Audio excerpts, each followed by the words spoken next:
All right, welcome everybody to episode 591, Talking Buffalo, part of the Blue Wire Network. I am your host, Patrick Moran. Thank you, as always, for locking in, whether it's the video side. And if you're watching this on video, make sure you subscribe to our YouTube channel, Talking Buffalo YouTube channel. Hit subscribe, smash that like button. It really helps us continue to grow the show, of course. On the audio side, Apple, Spotify, we're all over the place on those platforms. Make sure you follow us there as well. Today is, well, this is dropping anyway on Wednesday, June 28th. That means, as always on Wednesdays for this summer, I am joined by my good buddy Anthony Marino from Buffalo Rumblings debut. Well, I don't want to say debut because you've been on the show plenty of times before that, but the summer debut anyway last week. It was a lot of fun. What's going on, buddy? How you doing? Hey man, good to be back. I'm glad I passed the test for week 1 and on to week 2. So I didn't hear any complaints, no messages from Aaron Quinn. So we're all good, man. He's too busy golfing anyway. He wasn't even. He really is. He's taking that very serious this summer. Good for him though, man. You know Totally what I'm saying? You stay, you work, you take care of the kids at home. You got to have a hobby, and his is clearly golf, probably an expensive one. It's just not cheap to play. But good for my man Aaron Quinn over at Cover One. We're going to talk today. So primarily anyway, I do want to get your thoughts on the Brandon Beane and Sean McDermott extension. I talked about that with PK from Buffalo Sports Collective on the show yesterday. Kind of want to get your thoughts on that in a few minutes. And then we'll kind of turn the key a little bit because there's just been, Anthony, there's been a lot of negativity going on recently with the Bills. Not necessarily all their fault. Some of it's just overreaction from fans. Some of it's legit. But anyway, training camp's coming up soon. And I think that there's a lot of fun things to look forward to with camp. So kind of pick your brain a little bit. Some of the things that you're looking forward to the most. We'll get to that in just a few minutes. I do have to say, before we get going, I'd be remiss. We're taping this again. And I say this every week when I have Aaron on too. We're taping this Tuesday morning. So potentially something could happen later on Tuesday that we don't cover on the show that drops on Wednesday. So this is like my weekly reminder that you know why. But anyway, I'd be remiss if I didn't wish my my beautiful wife a happy birthday. Today is her birthday. I'm not going to say her age. She'll get pissed at me if I do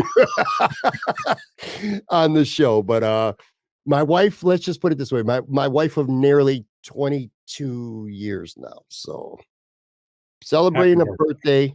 Yeah, you know this, dude.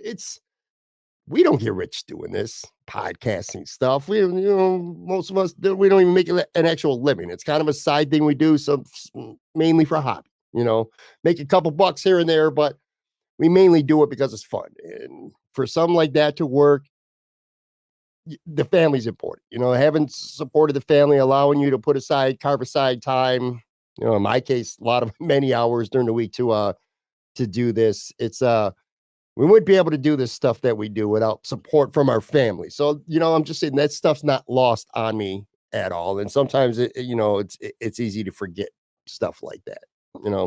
No, absolutely. I mean, listen, you think of the amount of time that we all spend with this, right? And for our significant others to be supportive to this hobby that we all have, it says a lot, right? And you talk about almost 22 years of marriage. I mean, that's a long time of putting up with you, Pat. So not always great, man. Not gonna sit there and act like it's all been smooth, but still there, still going. And yeah, like I said, there wouldn't be a podcast if she didn't support it. So that stuff matters. Like I said, you put a lot of time and effort into these things. So families matter, and being able to do it, we wouldn't be able to do it without them. I feel like you have a podcast. And sometimes we don't even talk about that. I just always say Anthony Marino from Buffalo Rumblings. We don't even talk about your actual BBR podcast, but the time that goes into it. And you also have a hand just in the Buffalo Rumblings, in the brand as a whole as well.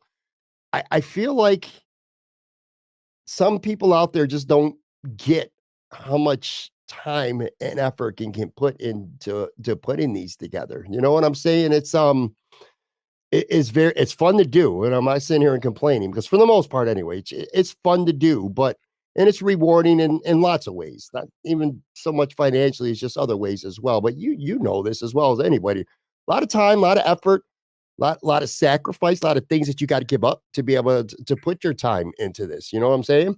No, and I think it's been a transition for a lot of folks as well because you think, during the pandemic, everybody was home. So the ability to say, like, hey, do you want to jump on and do a show with someone else? I mean, Hmm. yeah, everyone was in their house. So it was kind of easy from a scheduling standpoint. Then all of a sudden, as things get back to normal, finding that time sometimes to connect just to be able to do something like this or to collaborate with someone else or just to sit down and be able to do the show in the way that you wanted to, I think you start to see some of that evolution and maybe even some of those shows that started during the pandemic aren't going to be able to move on, I guess, in some ways, because you just realize like, hey, life is busy for everybody that does this just again, kind of as a hobby. It's tough.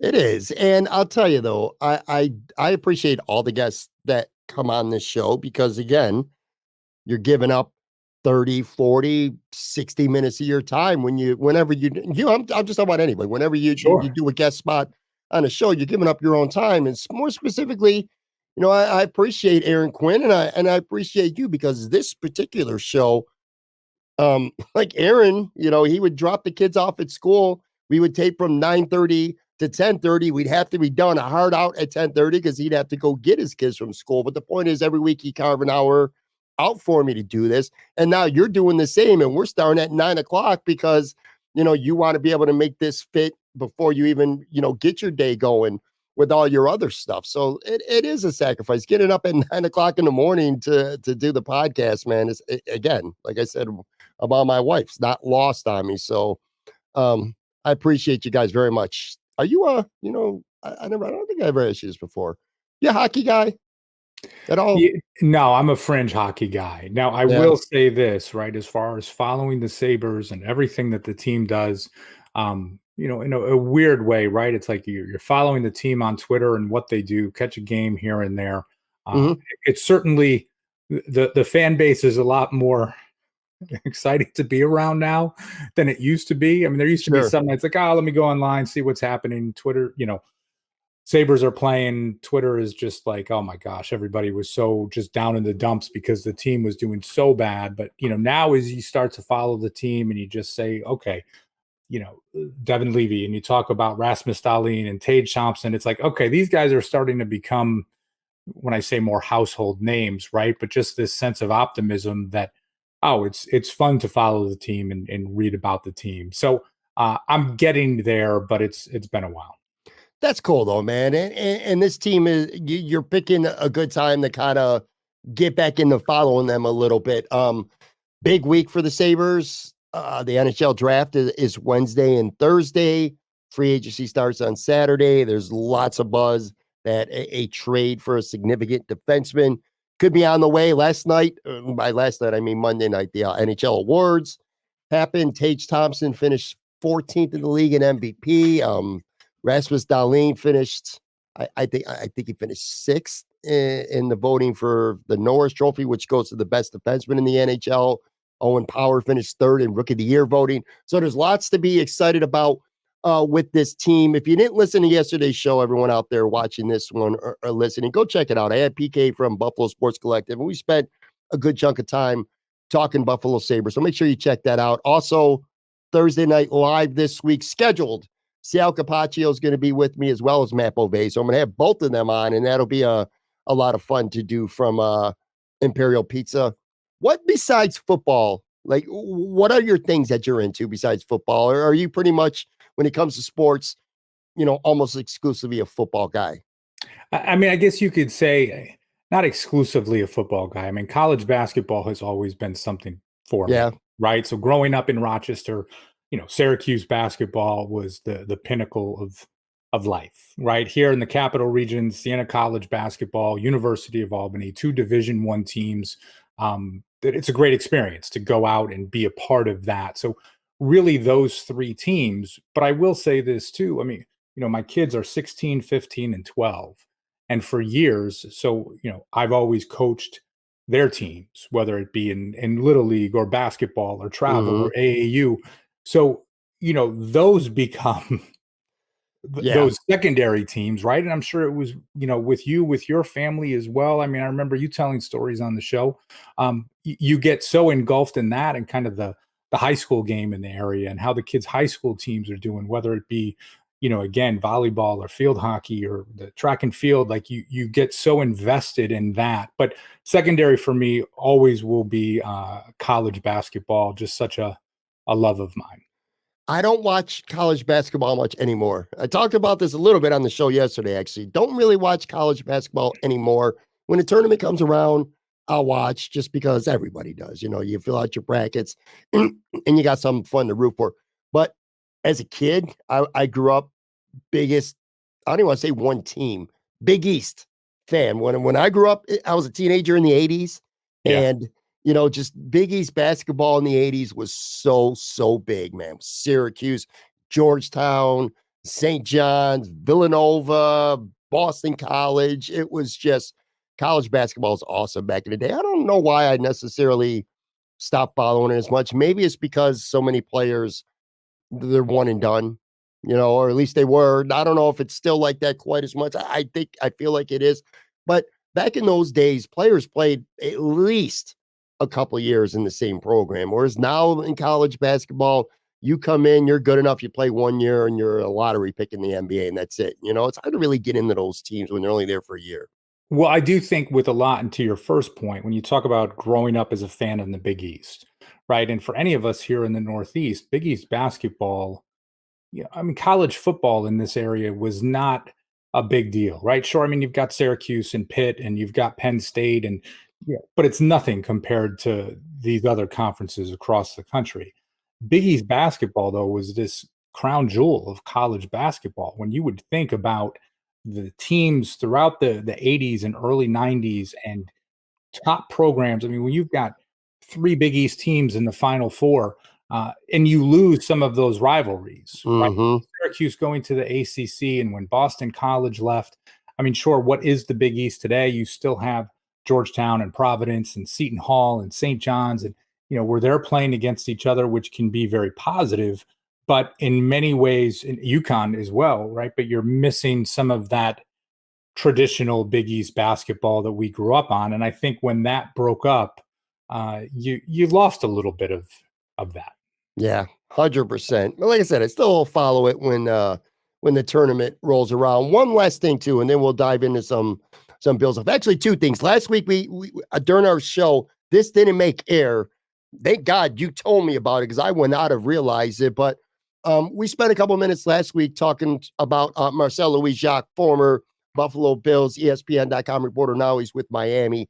He made his debut on Around the Horn ESPN last week. So both of us gave him some flowers and spoke glowingly of him. However, I didn't realize it, but my mic was messed up. StreamYard, where we taped this from, was playing games on us. And that whole segment basically was missed. I didn't catch it last week. Thank God Anthony did. He told me after the show, so I was able to go back and cut it out so we didn't have like 4 minutes of dead airspace. If that happens again, yell at me during the show so I know that is coming. Hopefully it won't though. But anyway, like again, we don't really need to talk about it again. But it was really cool to see Marcel on ESPN like that and just see his career progress. A really good dude, and he's worked hard and he's really deserved, all the good things that are starting to go his way. Well, we knew once he started covering the Bills and made the move to Buffalo, as he got started, you could just tell this is someone Yeah, whose arrow is pointing straight up, right? yeah, So it for was sure. going to be a limited amount of time. Extremely happy for him. It comes as no surprise, but Right. it's honestly, as you think of that, I always thought he was very good to all of us in this space and Big time. engaging and answering questions and really being a part of the conversation.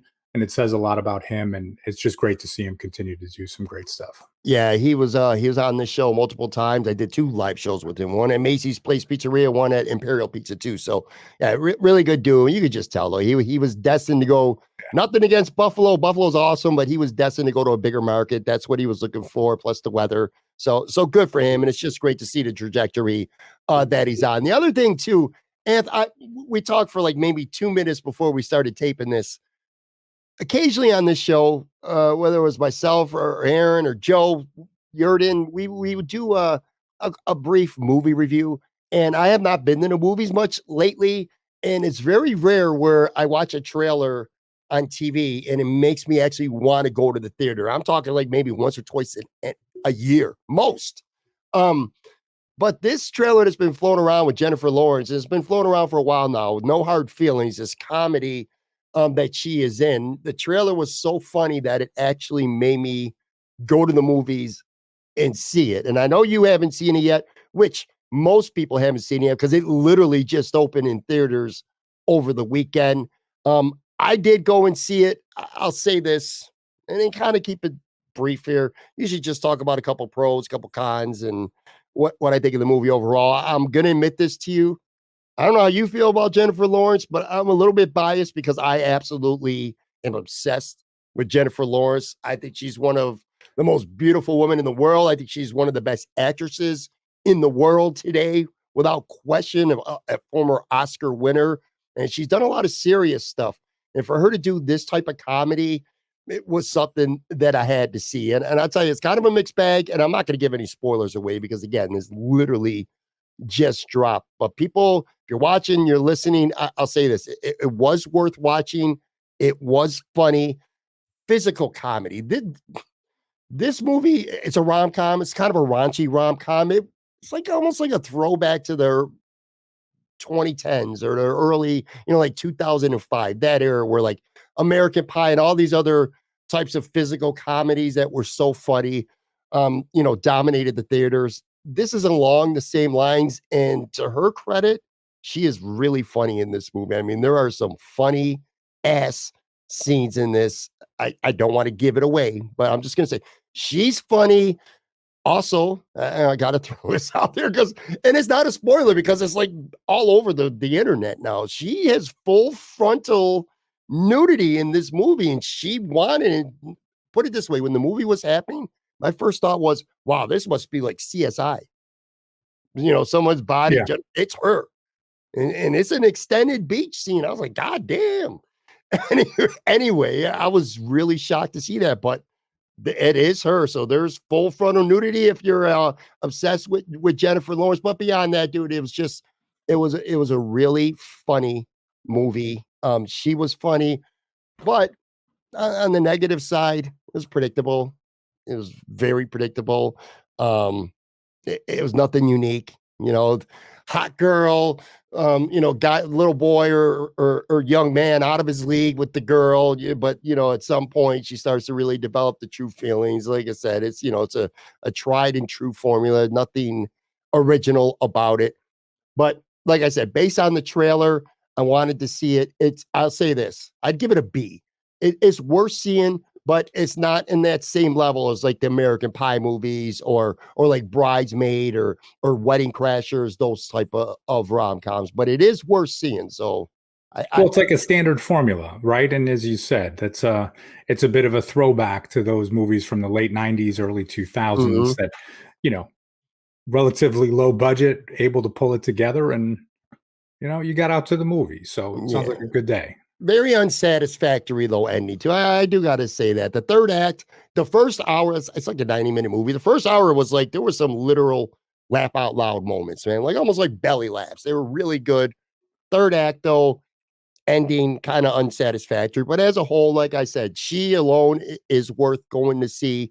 She was great. The movie itself is okay, good enough, man. I gotcha. Anyways, I don't know what it is. Sometimes I talk about a movie or I see a movie and I just feel like spending a couple of minutes talking about it. That's the benefit of having your own podcast. You get to do whatever you want.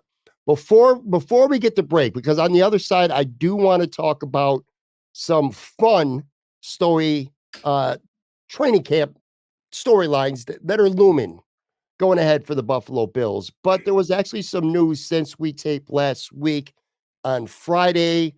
Some people will call it a news dump. Brandon Beane and Sean McDermott were both extended. I believe it's through the 2027 season. I don't know if maybe it was a surprise given the timing. Maybe Ian Rappaport reported that these deals were actually done a while ago and they were announced on Friday. But anyway, just let me get your general thoughts on the extension of both guys, whether it's good or bad, in between. What do you think? Yeah, my general thought is that it's great. I mean, Yeah. honestly, I look at it. Uh, I love what Sean McDermott has done with the franchise. I mean, of course, like there's certain things that you wish would go better, but I'm a fan of Sean McDermott and I'm a huge fan of Brandon Beane. And I think Mhm. when you talk about these two and you look at the stability of the franchise, uh, for them to get this extension, I thought was fantastic. And I know some people have an issue with it. I'm not quite sure why. And I say that from a like, let's say they both light the franchise on fire this year in a bad way, right? And things just completely blow up out of control. You can fire them both. Sure. Like it's not my money. It doesn't affect the salary cap.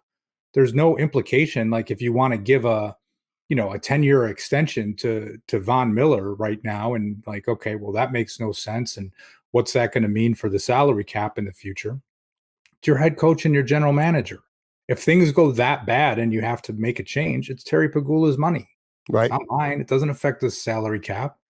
So for them to reward these two for doing a great job, I'm totally good with it. And I will say they've done a great job. We have followed the team long enough to when Brian Schottenheimer would not accept the invite to interview to be the head coach of the Buffalo Bills. Right. Right? Mike Shanahan was like, yeah, I'll just have, I'll have dinner with Ralph Wilson. Bill Cowher, respectfully declined.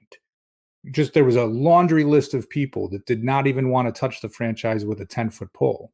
So that's why when people are kind of upset about this today, I don't get it. I don't even get it for a second. And even on your show with PK, he had said something, and PK does a great job. So I'm respectfully disagreeing when he talked Sure. about a worry about complacency. And it's just like, I do not look at either of these two and see any sign of complacency, right? In 2020, you go out and you trade for Stephon Diggs. In 2022, you sign a Von Miller. You're linked to all these other big name players and a Christian McCaffrey and now DeAndre Hopkins. You just think about this piece. This is a franchise that is now in a place that one has become a destination. It's still Buffalo, New York, right? But with these two at the helm, players are interested in playing for the Buffalo Bills. But they've made these swings, right? You can't make every swing, but those are two huge ones over the last 3 years. So again, as I look at it, in addition to the other moves that they've made, I see these two as continuing to be aggressive. McDermott, I think, continues to be aggressive with his fourth down play calling and things that he does. And we know that Brandon Beane is going to work every single angle. Every time there's someone named as a trade candidate, it seems like Buffalo's name comes up. And he says, Sure. we'll make a call on everybody, right? So to think back in the day before they were here and someone would be a free agent or a trade candidate, and you're just sitting there hoping that they mentioned Buffalo. Like even just to have Buffalo mentioned meant something. Now they're mentioned as a possible destination in every marquee player that hits the trade market. I love I think it's great. So I listen. If some folks don't like it, that is completely on them. For me, there's no implication. It doesn't affect the salary cap. It doesn't affect anything. So I love one point that you did bring up that was not discussed yesterday, and I don't hear much of it at all. And I think you're 100% right. If things were to go south, Terry Pagula has shown on the Bills side and especially on the Sabre side, he's not afraid to eat money. Like right, he has signed coaches on both teams. I mean, he ate money when Rex Ryan got fired. He's eating money with Phil Housley got fired on the hockey side and Ralph Kruger. This is a man, you say what you want about Terry Pagula, but he's not afraid to make a change and he's not afraid to eat that money. It doesn't go against the cap. So I couldn't agree with you more. And I also think that criticism when it comes to this structure, this coaching staff, this front office. If you want to say they can't get over the hump and they can't win the big one, it's premature. There's still time. And we talked a little bit about this yesterday when I said this. There's still time. Okay. They're in a tough conference. They're playing they're in same conference with an all-time quarterback, the guy who might go down as the greatest quarterback in the history of the league. Um, there's still time. There's been a lot of success under this regime. I agree with you that for so many years we were conditioned to just the only guys who came to Buffalo were guys that either we overpaid grossly or no one else wanted. That's Right. pretty much what free agency was for the Buffalo Bills for a long time. Maybe because we got so used to that we, to PK's point about complacency, which I actually tend to agree with you more than I agree with him yesterday, because I don't think they're complacent whatsoever either. But as fans, maybe you just get complacent with just being around in the mix each year. And you know what I'm saying? If that's the goal, okay. But again, there's still time. You hear a lot of Marty Schottenheimer comparisons. There's still Sean McDermott's got a lot of playoff losing to go before he reaches that level. Hopefully, we don't see it. But I go back to last year, dude, and all the shit that happened to this team, and all the injuries, and all the craziness, and the weather, and DeMar, all this stuff to go 13-3, which they won 13 games 2 of the last 3 years. Yeah. Sean McDermott's done a hell of a job. Now, it is fair to say, though, Anthony, probably his 2 or 3 worst coach games, maybe of his Bills career, have come in the playoffs. So there does need to be improvement there. I mean, you agree with that? Like the Kansas City game last year, they just didn't look. I know they were dead tired and drained. They just weren't ready. Maybe McDermott could have done a couple things differently. In hindsight, it's easy to be armchair quarterback now, but to get this team a little more mentally strong, ready to play, which they were not last year against the Bengals. Yeah, and listen, you expect improvement. I mean, that is the case with so many coaches, right? And you think about pieces, and listen, every coach is a different coach.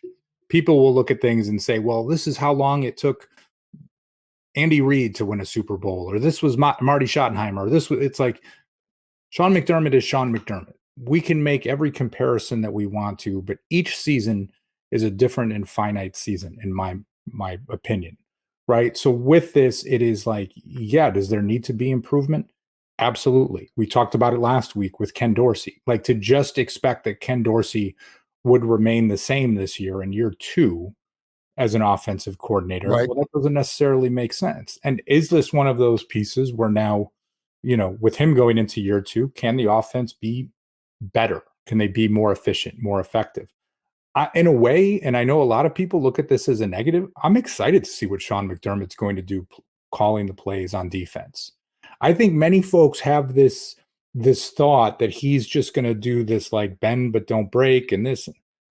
I don't know, man. He's got a little twinkle in his eye, and when you look back at what he used to do with the Eagles and what they used to do in Carolina, he would look to get after it. And I mean, he had the horses, and he has the horses right now to be able to do that. Maybe we'll see a different aggressiveness coming from his defense. Maybe I'll be wrong, but right now, when I hear him talk, and he's talked about that, I think he was on with Pat McAfee. I mean, he seemed genuinely excited, and I hope it doesn't come at the detriment of anything else. I know there's been some other changes with the staff to name an assistant head coach and pieces there, but I don't know. Some people are just immediately going to the negative with him calling the defensive plays, and I'm going to go on the opposite side until he gives me a reason to be negative.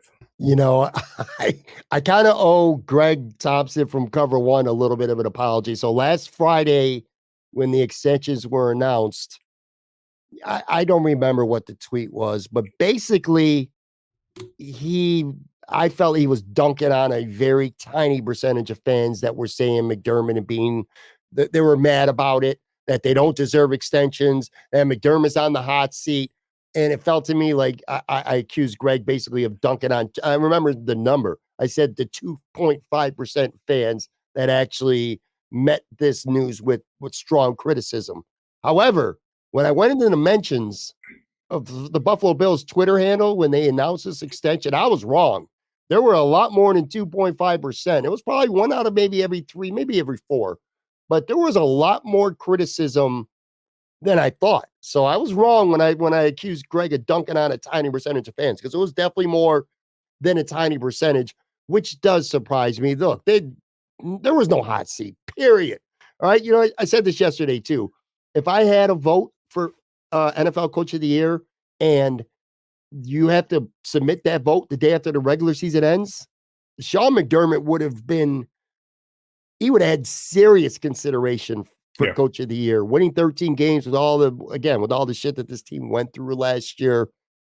I don't know. I guess I'm a little bit taken back that, because I'm fine with the extension, because to your point, if it don't work out, you fire him. You got to eat the money. Um, was it necessary? Maybe not. I mean, because I still think they were signed for another two, at least another 2 years before the extension. The timing was definitely curious.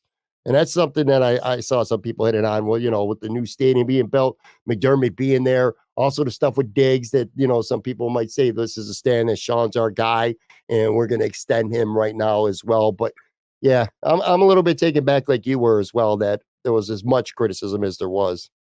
Well, in the comments that Ian Rappaport made on NFL Network too, he and I'm going to butcher the exact way that he said it, but he alluded to the fact that they both got a pay raise, right? Like now they're Mhm. being like paid at the NFL standard or something like that. And so, okay, a lot of times when someone gets a bump, they get a contract extension.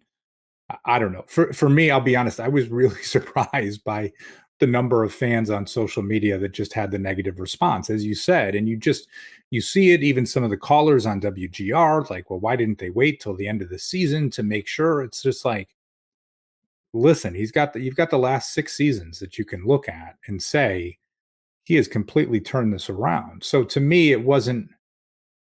I guess I was just surprised. I don't know if some people just look for the negative in things, whether it be, it could be any post from the Bills, right? They could sign a Mhm. fifth string offensive lineman and people will just chime in and it's like, well, how come you're not signing DeAndre Hopkins or something crazy? And you're just like, come on, man. Like, are you just looking for this each day? I don't get it. So it is what it is.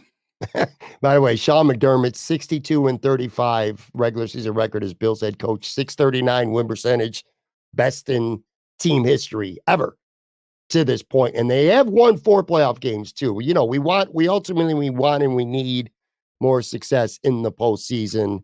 That's kind of the hang up. But overall, I just think it's a no-brainer. It's a good deal. It's good to lock 2 guys up that, again, for one last time, I'll say it like you said, they could get out of it if they had to. I don't think they're going to, but if things went really south and they had to get out of it, it's not like, they can't, like right now, they cannot trade Stephon Diggs. Right. They'll eat $45 million in dead cap money and it's going to crush them. That's not the case when it comes to coaches and GMs. If it don't work out, you just eat the money and you move on. Anyway, I want to take a quick break, come back on the other side.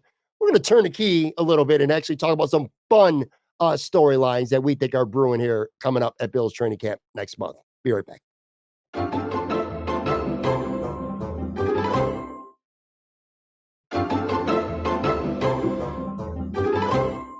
All right, I'm back here with Anthony Marino from Buffalo Rumblings. Let's just dive in, man. Bill's training camp's coming next week. We've spent a lot of time, kind of lamenting the stuff going on with Diggs. Is Ken Dorsey, going to be any good in year 2? Is Sean McDermott ever the coach to give you over the hump? Blah, blah, blah, blah, blah, blah. Let's talk about some actual fun stuff coming up here at training camp. What are a couple things? I'll start with you, man. A couple things that when camp gets going that you're really looking forward to tracking when it comes to this team. All right. Well, the first one is very fluffy. And I'll just say this because, you think to training camp. I mean, 2 guys, they're not with the franchise anymore, but the Bills social media team has always done a great job of kind of highlighting these different scenarios. So, right. And I'm talking about Isaiah McKenzie in the past. Last season, it was Case Keenum, doing these great videos, like going through either the Bills team store or at Mm-hmm. St. John Fisher looking to get autographs. And I always look forward to camp because you get some of those pieces where, we're not talking Josh Allen or Von Miller or Stephon Diggs, but some of those guys that are, more your second tier backup type of players that you get to see in a little bit of a different light. You get to see them engaging with the fans. And to me, that stuff is always fun, right? It's the Mm-hmm. silly stuff that you don't get a ton of. But I do think the Bills social media team does a great job. And good gosh, I mean, last year, Case Keenum, he was hysterical in those videos. I thought he did such a great job with it. So when you get to training camp and it's just like, you're talking about 53-man roster projections and all this, and people are getting in disagreements on who the third string running back will be. It's just like it adds a little levity to things. It's a game. It's fun. You see those kids out there looking to get autographs and just the pure joy on their faces in some of those videos. To me, it's a little bit, things get grounded when you see some of that. Do you get a chance to go to training camp? I do not. And I know it's a little controversy. I know we're trying to stay positive here with folks getting tickets and how that all went, but I have not been in a super long time. I agree with you, by the way, with the social media team. It does make camp more fun. One thing I'm looking forward to, this is kind of a low-key one that maybe some people aren't talking about. When it comes to this roster and potential position battles, whether it's to make the 53 or maybe, standing amongst the depth chart, is that running back. I think Damian Harris, it's assumed that it's a lock that Damian Harris is going to be the guy, who spells James Cook. It's going to be Cook and it's Harris. I think there's a large assumption on that. I'm not ready to concede that at all because I think Latavius Murray, he's 33 years old, but this guy played really well with Denver last year and the Saints. He's been consistent for his career. I think he's a tough physical runner, and he's been for the most part injury free. I think Damian Harris versus Latavius Murray for that. I don't know. It's tough, Anthony, because are they going to be technically in the running back? Are they going to play a lot of first down snaps? Assuming the Bills are in the lead in the second half, they're probably going to see the field a lot. We don't know how much James Cook will see the field right now at this point. So I don't know. Do you call him running back 2, running back 3? I don't know what to call it, but I think among those two, one of those guys are going to be the guy that get a lot of run alongside James Cook. The other guy might end up inactive on game day. The other guy might end up cut and maybe brought back on the practice squad. I don't know. But I think Damian Harris and Latavius Murray, two guys who are both more physical runners than Cook or Hines on this roster right now. I think that's going to shape up to be a fun battle that maybe some people don't see coming right now, coming over the summer. It's interesting that you mentioned running back because honestly, the first thing I had on my list, I went with more the fluffy topic first, was James Cook, though. Yeah. Right. And it kind of ties in there because I think in this way, it's like, okay, for this training camp, for the preseason, heading into this year, my hope is that they take off the training wheels. Right. And I say that and that, we have heard Brandon Beane talk in the past about Alvin Kamara. We've, seen the trade rumors around Christian McCaffrey last season. The Bills, right, being linked in the draft to running backs like Travis Etienne before Jacksonville took him. Like talk about Marcel. We would go back and forth and just, man, what if he is there when the Bills? Your Twitter, by the way, I'm laughing. I'm sorry to cut you off, but I'm laughing right. Because your Twitter over the last couple of years when it comes to the draft and Breece Hall and Travis Etienne and whether you were being serious or whether you were busting balls with Marcel or with Bruce Nolan or with Joe Marino about taking a running back in the first round. Those were one of my funnest things to follow on Twitter, man. Listen, I have a role to play in this game that we call Buffalo Bills Draft Twitter. But all kidding aside, though, right? So, but now you have this player in Cook, and you saw flashes last season in. Listen, there's no more Zach Moss. There's no more Devin Singletary. Yeah, you can talk about Harris and Murray and Nyheim Hines and other guys. Listen, there is no one that has a higher upside than James Cook. Right. So if you're looking for someone that can be explosive with the ball in their hands, that can catch passes out of the backfield, right? Because I can hear everyone already like, you don't want to run the ball more. You have Josh Allen. I get all of that. Right. But I mean, and I don't want to sound like that nostalgic Bills fan, like, oh, I remember back in the 90s. But I remember back in the 90s where it would just be like, here's a little dump off to Thurman Thomas, and he's going to go make 12 yards out of this. And James Cook has that same, I don't want to say the same ability, right? But to be that pass catching weapon that the Bills really have not had. And they've been searching for. Devin Singletary was not that guy. Zach Moss was certainly not that guy.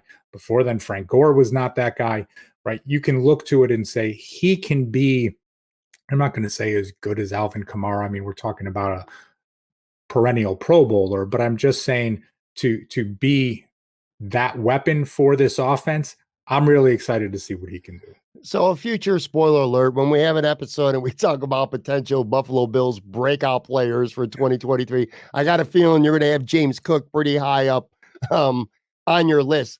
I agree with you. And going back even the last year, it felt certainly to me like he had more juice in his legs. When he touched the football, there just felt like there was more juice in him than there was Devin Singletary. And I'm not trying to kick Devin on the way out the door. He Hmm. did some good things. He was a steady player, nothing spectacular. He was all right.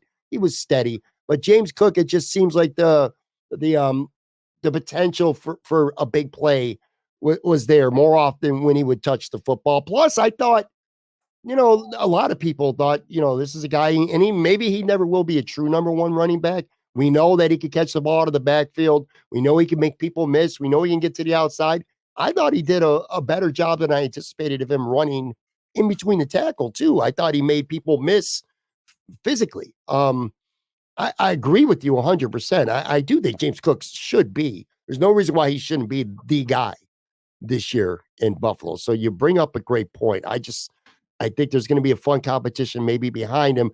I do think that you want to trust a guy like Harris or Murray to protect the lead. Maybe you got a 2-score lead in the fourth quarter and Sure. you want to move the chains a little bit. I think that's where the role of a Murray or an Harris will come in more. But yeah, to your point, dude, I'm very in on James Cook this year. I think he's got a lot of potential. Yeah, it's going to be something fun to watch. And again, to have that kind of explosive athlete at the running back position, it's something that we really have not seen in the Josh Allen era, right? Even his first season, 2018, LaShawn McCoy was almost done, right? At that point, that was his Mhm. last season with the Bills. So now you've got this level of quickness. It's going to be exciting, but again, I hope they take the training wheels off and just sort of establish him as, listen, if you're the 1A, the 1B, whatever you want to call it, I think in many ways you don't have that workhorse back anymore in the Sure. NFL. It's kind of a two-back system, and to your point, whoever wins that competition for RB2, that'll be fun to watch as well. Yeah, and you said training wheels, so kind of a good transition to another point I had. I'm looking forward, not to pick the low-hanging fruit here because it's an easy one to say, but I'm looking forward to watching Dalton Kincaid at camp and seeing how he looks, seeing how the Bills use him. I mean, the assumption is he's going to be playing a lot of that big slot. Certainly, we hope that's the case because if he's playing in line as much, that might take some snaps away from Dawson Knox. Not sure that's what we're looking for.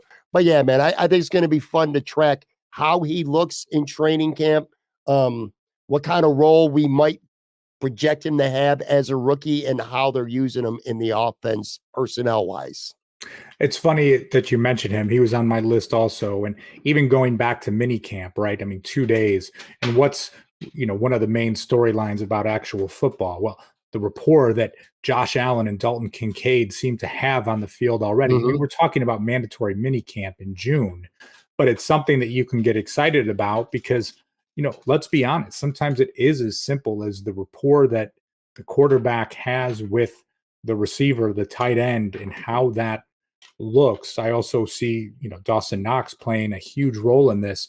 He's talked about Kincaid and how he fits in the room and sort of mentoring him a bit as well. You know how close Dawson Knox and Josh Allen are. So, you see with those things, it's almost like an additional coach there as part of the room and being that veteran leader to help with it. Dalton Kincaid, all eyes will be on him, but I think again in that way of just a lot of optimism and seeing how he's used with the offense. I really like him as a player. I like the potential that he has going back because I didn't talk to you around draft time, at least not on the podcast anyway. Your level of surprise when they actually took a tight end. Because I remember losing my mind a little bit because I very much was team get a wide receiver in Flowers and Johnston and was the kid from Ohio State. They all went like I think they took like 4 receivers in a row or something like Yeah. that in those early 20s. So they kind of eliminated the Bills from taking a wide receiver. I'm like, oh my God, they're gonna end up taking a defensive tackle, which quite frankly would have pissed me off, especially now because they got Poona Ford after the draft anyway. But then they take a tight end. I'm like, what? I remember reading a lot about him and doing a series with Aaron. We did like 6 straight mock drafts. Neither of us even considered really drafting him because I didn't think tight end was a realistic possibility. But learning more about him, I guess he's a tight end by title, but it was just surprising, man. And a lot of scenarios when you talk about mock drafts, he was not falling that far. So he wasn't even really seen as an True. option Yeah. for the Bills. I have to admit though, I am always a fan of the tight end position, right? In Hmm. fantasy football, it's a guarantee. The guys in my league, they will always joke like, I'm gonna, take Tony Gonzalez 2 rounds too early and Antonio Gates 2 rounds too early. And now I take Travis Kelsey or Mark Andrews too early. Like every year I need one of those marquee tight ends on my fantasy team, and I'll do whatever I have to get him. So when you look at Dalton Kincaid and you talk about him, and I know as people, talk about Travis Kelsey, it's like, listen, can we stop comparing rookies to like the greatest of all time? Whether it's Ed Oliver comparing him to Aaron Donald or now Dalton Sure. Kincaid to Travis Kelsey. But I get what they're saying about the usage. It did not come as too much of a surprise. And I say this because Sal Capaccio, for the weeks leading up to the draft, had talked about Kincaid on a number of different occasions and saying, keep an eye on this, like, kind of don't sleep on this. And whether Sal knew something or not, or just sort of heard some rumblings around the building as far as, hey, here's somebody that the team really likes, or, had some sort of a private workout with. He had really sort of set the stage with that it could be a possibility. So it wasn't completely out of left field when it happened, because whenever Sal's on, I'm listening, because he gives great info and great tidbits. Hmm. And at that time, was really the one that was talking about Kincaid for the Bills. Um, yes. By the way, I can't resist a plug when you tee it up for me like that. Sal's going to be on. I'm going to, now that you bring this up, I'm going to ask him about that Thursday night when I do the show with him and Matt Bove live from Imperial Pizza. If he had any kind of insight on Dalton Kincaid coming. Now I'm cheating a little bit because I said fun storylines, and admittedly, this is not fun, and I don't want to rehash stuff, and I don't want to deep dive into it, but I do have to say one storyline that I hope happens is day one of minicamp when there's media availability. I really would like Stefon Diggs to get in front of the cameras one time, day one, say your piece, and be done. Like speak once and then just be yourself the rest of camp. Because another fun thing about training camp, following it, going to a couple practices, seeing a lot on social media, Stephon Diggs is a lot of fun at training camp. At least he has been Yeah. in previous years. He does a lot of silly shit with fans. He has fun with his teammates. He's very accessible to fans, signs a lot of autographs. So he's been a fun part of training camp for the last couple of years. I hope that continues. That's the fun part. The not fun part, but I think the kind of almost, I want to say necessary. Maybe that's not the best word, but just get in front of the media one time, say your piece, be done. And then we can start to focus on a lot of these storylines and things that we're talking about today instead of the narrative time and time again is Diggs going to blow up and blah, blah, blah. And what's this problem? Yada, yada, yada. You know what I'm saying? I hope that happens, dude. Yeah, and I do know what you're saying. I think it's a scenario where, and we talked about this before, but once you get to training camp, there will also be so much more to talk about. So if it's not day one, if it's a couple days in or Mm-hmm. whatever it may be, um, as long as he's there and you look out and he's the playful Stefon Diggs that you're used to seeing, kind of like what we saw with the one day he was there at mandatory minicamp. But I do understand that piece, right? Because it could just, in a way, it could just put it to bed, right? And it can move on from it, not where it's week 4 and Diggs looks frustrated on the bench and that becomes a storyline or this and that, like just so you can move on from it and it doesn't have to continue to be a story. I got one last one, and you kind of hit on this during the first half of this show. One thing that I'm looking forward to. Now, I also understand, let me preface this by saying teams don't show a lot at training camp. So it's not like you're going to see any kind of elaborate looking defensive schemes, but I am looking forward to seeing Sean McDermott now that he's calling the plays, or now we know he's calling the plays. Yeah. Controversy wasn't calling the plays before. Now we know he's calling the plays. You got Jordan Poyer back healthy to start camp. You got Micah Hyde back.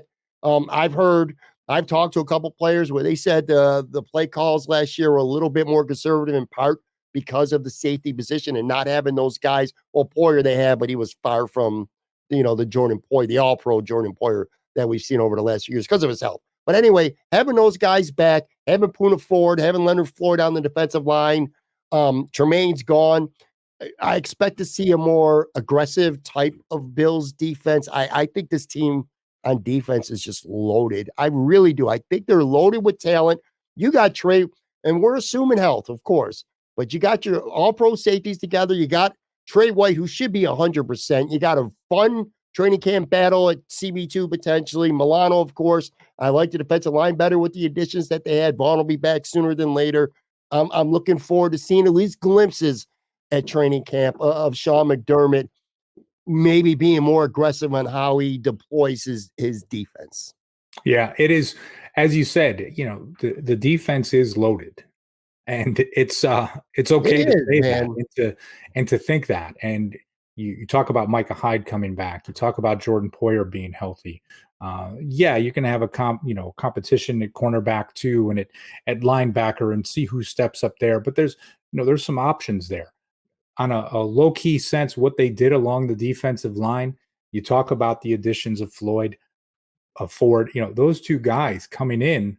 All right, those are two guys that can make a difference for this team. Sure. Now, I did have one more thing on my list. Yeah, and this absolutely. was a little bit under the radar, and some people might shake their head, but to see Gabriel Davis at training camp. Sure. And I say this because last year for Gabe Davis, there's no way that any player could have lived up to the expectations, right? The last time that fans had seen him play across the NFL was the game against the Chiefs, where he has 198 receiving yards, 4 touchdowns. He's literally unstoppable in that game.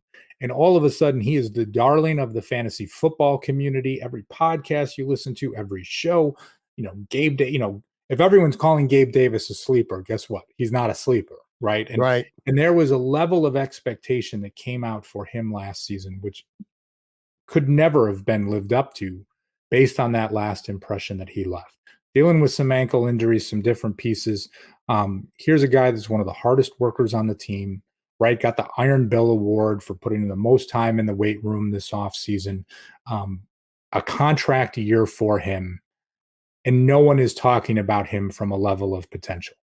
Yeah. And Bruce Nolan and I were texting back and forth the other day, and it's like he did a great podcast in talking about Gabriel Davis. He's so much more eloquent than I can ever be on any topic in the world. And Bruce just broke it down. And I just look at it, and what I said to him was, if people could just embrace Gabriel Davis for what he does great, instead of focusing on what he doesn't do well, you'd realize that the great is pretty great.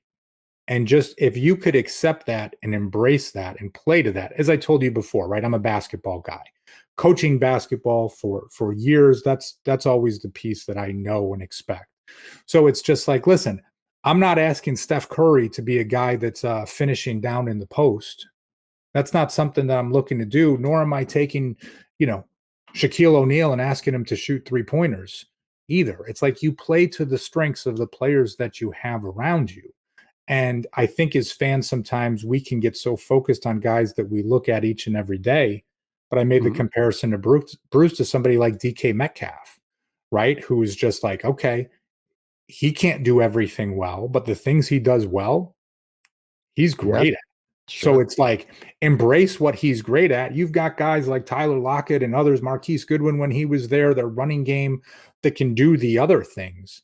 Just embrace Gabriel Davis for as great as he is. And honestly, when you talk about it, this training camp, I would love to see him get a contract extension, somewhere in the neighborhood of 4 years, $50 million, because honestly, I think he's earned it. I think he deserves it. And this is a guy that wants to be a Buffalo Bill and should be a Buffalo Bill. I'll tell you this. I love that point. And look, the Bills like Gabe Davis a lot, because you know what? You know how you know that? If they didn't, I promise you, Brandon Beane would have moved heaven and earth to go get DeAndre Hopkins, who's still out there right now. If they didn't have faith in Gabe Davis, they'd find a way to go get DeAndre Hopkins. They would do whatever they had to do, move money around, kick the can, pay for it later. They'd go get DeAndre Hopkins. Or they would have gotten, at some point, they would have been more aggressive in trying to get Beckham. Or they would have been more aggressive in trying to sign a free agent receiver. They literally didn't. They had a good depth with Deontay Hardy and Sherfield, but they did not go after a wide receiver too, because they feel very much that they have a good one right now. So I love that point. That's a really good point, man. And he will be fun to watch. And it is a contract year. So if there's a time for a guy to show out, it's going to be this year for sure for him. So Absolutely. I'm looking forward to that. All right, we're going to wrap up with our finish the sentence segment. This is something that I did with Aaron most weeks as well. I want to continue this. This is fun. It's kind of just a chance for fans. And we always talk for a few minutes at the beginning of the show. And then we kind of wrap up the show the same way. Just a chance for fans to get to know a little bit more about some of the things you like or that you don't like, away from just talking Buffalo Bills and sports. I call it finish the sentence. I'll just throw a graphic up there. I'll read it. And you're just filling in the blank at the very end. All right, here's the first one. A post-dinner dessert you'll never say no to is blank. I think a better question would have been a post-dinner dessert that I would say no to, because traditionally I've got a sweet tooth. Me It is too. not something that I skip on. But for the sake of the conversation, I will never say no to a good Italian cannoli. For me, that is 100 times out of 100. If it's on the menu or if you're at a bakery and it is there, that is a go-to for me. So A person after my wife's heart right there with that one. I'll tell you, anytime we go to any fair, festival, or anything where there's a cannoli available, that's where she'll make a beeline to every time. They're not always available, but whenever I could get my hands on a brownie, I love brownies. And it does not matter, dude, how much I eat. I could have a tiny piece of steak. I could have a steak so big that I literally can't breathe after I'm done eating it. And I also have that sweet tooth and I need to have something right after that as well. So I'll go with, it's a boring answer, but an honest one. So I'm going to go brownie. All right. A non-house or car purchase, and I spell purchase wrong there, you'd make if winning the lottery is blank. all right, I was thinking about this one before, and I don't know if you'll tell me this is cheating, because I'll call it a home improvement. But you talked before about movies and not being a guy that goes to the movies a lot. For me, going to the movies was always one of my favorite things. Sure. Right, whether it was as a kid growing up with my family, experiences with my friends after graduation, that would always be something we would do maybe on a Friday night before we went out, like, a new release comes out, or to even with my kids. And, you think of the latest releases. I mean, we used to be that family, like, hey, new Marvel movie comes out Friday night, we're there type of Mm-hmm. family. So for me, if there was something that I won the lottery, I would build a movie theater in my house, whether it's, in the basement, kind of that, private theater. If your friends are coming over, hey, you want to, put on Top Gun Maverick or whatever it is that you want to watch, kind of the newest release, but also to have that area where you have those big, comfortable, leather recliners that you see in kind of these really expensive home theaters that some folks have. And hey, for Sunday football or Monday night football or Thursday or whatever it is, to have that spot, to be that place, that would be the thing on my list. I'll allow it. That's fair. That's Okay. fun.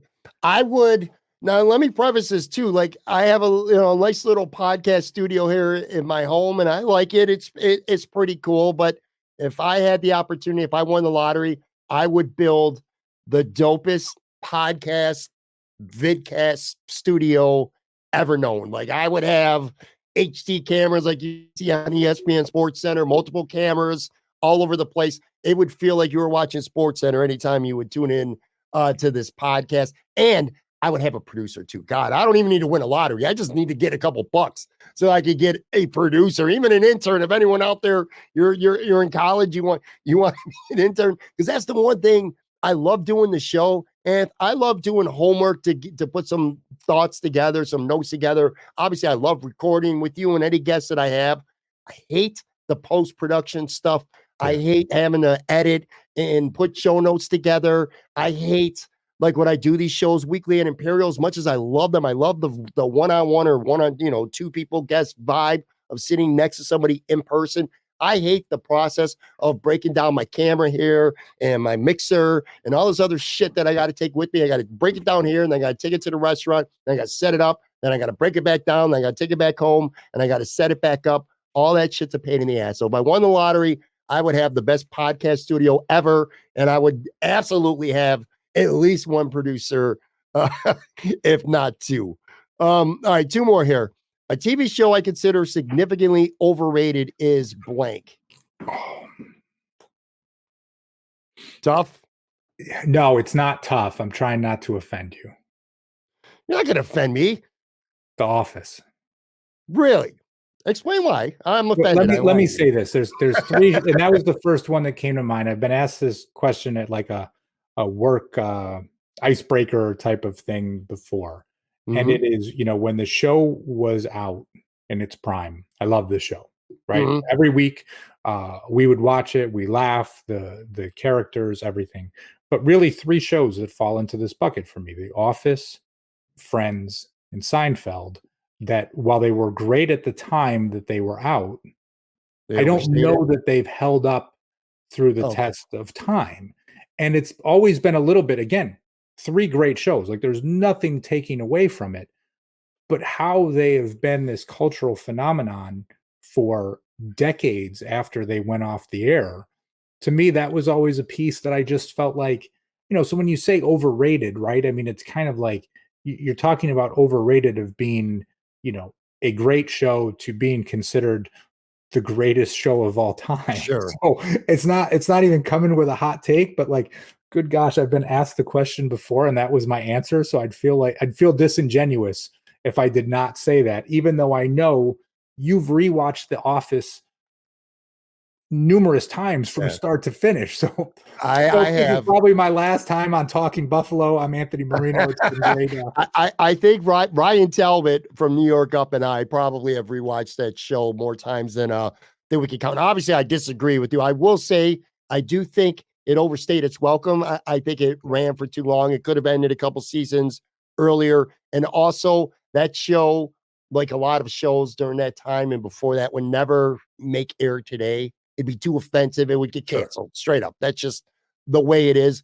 I like the originality of it. Where I would disagree with, say, maybe it doesn't stand the test of time is because, well, I mean, it's not even the original Office from the UK, so they basically stole it from that. But that aside, the mockumentary type of show Yeah. was so original at the time that's why I think it was set up. But that's fair. Hey, man, you ain't got to agree with everything that I like. All right, last one here. Hold on. What was your overrated show though? Oh shit, I forgot. Friends. I hate Friends. I Yeah. just never thought it was that good. And we don't have time to deep dive into it today, but Succession too. And maybe another time we'll talk about that. That's the newest, greatest show of all time, the best written show of all time. I hear it time and time again. I thought the show was mid. It was great dialogue, great writing, but it was pretty boring. So I don't think Succession was nowhere near as good. All right, last question here. An album everyone should listen to at least once in their lifetime is blank. And there's so many, but Oh my God. And I struggle with this because it's like, growing up, my musical taste was different, right? I was maybe a little ahead of my time when it came to hip hop and R&B music and just my mhm. enjoyment of that.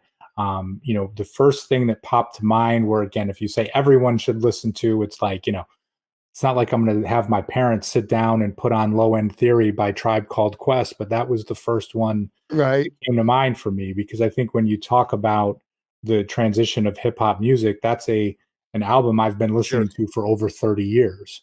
And not just one of those because, oh, it takes me back to a time when I was, in high school or anything along those lines. But when you think about music in the hip hop genre, that truly holds up for over 3 decades.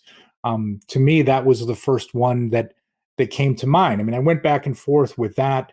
What's the 411 by Mary J. Blige, or even Whitney Houston's debut album, right? If I'm being more, when I say politically correct, if you're like everyone should listen to, of just like what is the greatness that was Sure. Whitney Houston, and for younger generations to appreciate, just no disrespect to the singers of today, but Whitney Houston is on a pedestal all to herself. So I think I kind of cheated there because I just mentioned three different things I'm gonna do instead the of same. one.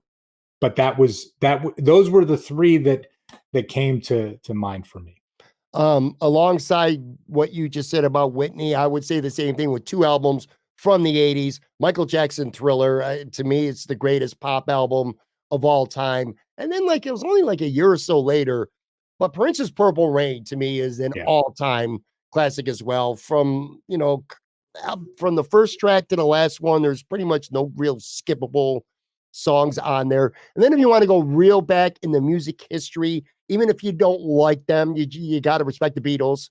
So Sure. there's a couple albums you could choose, but I would choose Sgt. Pepper's Lonely Heart Club Band. I'm not going to run through all the titles. Just trust me. There's 5 or 6 tracks that are American rock standards on there. So Purple Rain, Sgt. Pepper's Lonely Heart Club Band, and of course Thriller. So we're kind of along those same lines for the most part. I love the Tribe Called Quest one though, because it's such an influential album. And again, it's almost flawless too. I'm a big hip hop guy as well, or at least I was. I'm not, I hate today's hip hop music, but 80s, 90s, early 2000s, that was my shit. And I'll say one thing that I love though, right? My kids being teenagers, my 16-year-old son, his friends, they listen to a lot of 90s hip hop. There is just a sense sure. of respect that comes with that. And Mhm. I'll look at his playlist and it's like, all right, I might not be doing everything right, but this part, I think I did okay. Yeah, I got a 20-year-old son, and probably some of my proudest moments are when he like enjoys, listens to the 80s or 90s, whether it's hip hop or he's just pop music, rock music, anything. Whenever he goes back in time and they appreciate music that we're more accustomed to, that's always cool. Anyway, all right, that's going to do it for today's episode. Make sure you follow Anthony on Twitter at Anthony Marino. Check out Buffalo Rumblings, of course, quite literally, whether it's a vidcast, a podcast, 7 days a week. You're going to get some great content from them. Tomorrow night on the show, well, this drops Wednesday, right? So I can say tomorrow night now. Yeah, tomorrow night on the show, Sal Capaccio, Matt Bove, both of them scheduled to be with me live and Imperial. Follow me on Twitter at Pat Moran Tweets for any updates regarding that. Thanks, Ant. We're kind of settling in a nice little groove here in week 2. No, it's great. I always enjoy it. Had a good time and be back with you next week. All right, guys. Talk to you soon. Take care.